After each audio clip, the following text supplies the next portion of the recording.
Dice पे तशरीफ फरमाए, सीनियर कांग्रेस लीडर्स, महिला कांग्रेस, यूथ कांग्रेस, भाइयों बहनों और मेरे दोस्तों, अस्सलाम वालेकुम, नमस्कार।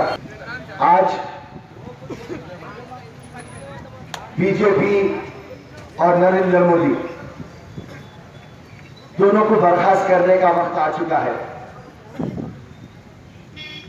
इनको बर्खास्त करने का वक्त इसलिए है, हमारा जो लोकतंत्र है और जो हमारा संविधान है, जिसको हम डेमोक्रेसी और कॉन्स्टिट्यूशन बोलते और उर्दू में जिसको दस्तूर बोलते,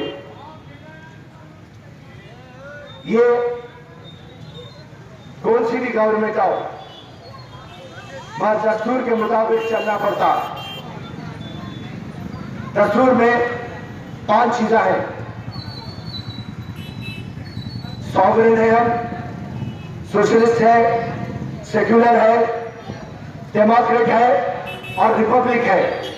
इसका मतलब क्या है? इसका मतलब यह है हम सब एक है। ये जरा बात को आप तवज्जो देंगे। हम सब एक है।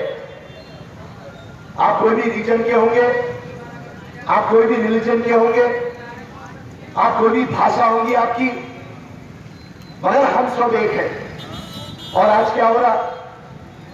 नरेंद्र मोदी बीजेपी चंद लोगों को लेके हिंदुस्तान में एक नफरत की सियासत, डिवाइड एंड रूल, जिस तरीके से अंग्रेज रूल करे हमारे, और आज हिंदुस्तान में बीजेपी और नरेंद्र मोदी को बर्खास्त करना है, तो वो सिर्फ कांग्रेस से मुमकिन है। इसका वजह बता दो मैं आपको। मेरी भाषा को बहुत हल्का रख रहा हूं मैं, क्योंकि आपको समझ में आ रहा है। ये नहीं कि आपको समझ लेंगे, पर बारीकी से कोई चीज आप देखते नहीं, क्योंकि आप दूसरे मसले और मसाइल में रहते। बीजेपी, नरेंद्र मोदी, उनको हटाना है तो 270 एमपी के ऊपर होना। कोई भी पार्टी जो एक एमपी ला सकती, और हमारे केसीआर साहब जो 16 एमपी लाता बोल रहे हैं, ये नरेंद्र मोदी को नहीं हटा सकते। एक ही जमात है, वो है कांग्रेस। और रही बात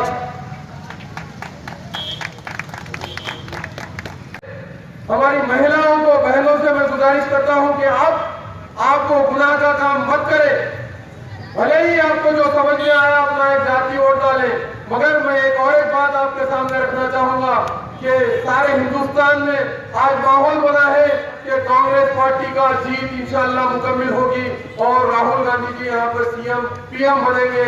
और अगर वो वहां पर सेंटर में पीएम बनेंगे, अगर आपका भाई फिरोज खान साहब यहाँ से एक एमपी की शक्ल में अगर वहां जाएगा, उनकी काबिलियत और क्वांटिटी, यानी कि एक तादाद, एक एमपी के साथ पूरी एक पार्टी जिसके अंदर 200 चिल्लर अगर एमपी रहेंगे, तो उसकी आवाज पार्लियामेंट में भी सुनी जाएगी। एक सिंगल आदमी अगर अपनी आवाज उठाता है, जो उसके आगे पीछे कोई नहीं रहेगा, तो उससे कोई फर्क नहीं पड़ता, उसकी आवाज से कोई फर्क नहीं पड़ता। उसकी कई मिसालें आपके सामने हैं। भले ही आवाज उठाई, ट्रिपल तलाक का बिल के लिए भी आवाज उठाई गई, एक आदमी एक औरत उठ के आवाज उठाई, मगर उनकी आवाज को वही दबा दिया जाता है, क्योंकि उनके पीछे कोई ऐसी पार्टी की ताकत नहीं होती जो जैसे जिसके अंदर क्वांटिटी हो। जैसे वहां पे वोटिंग हुई,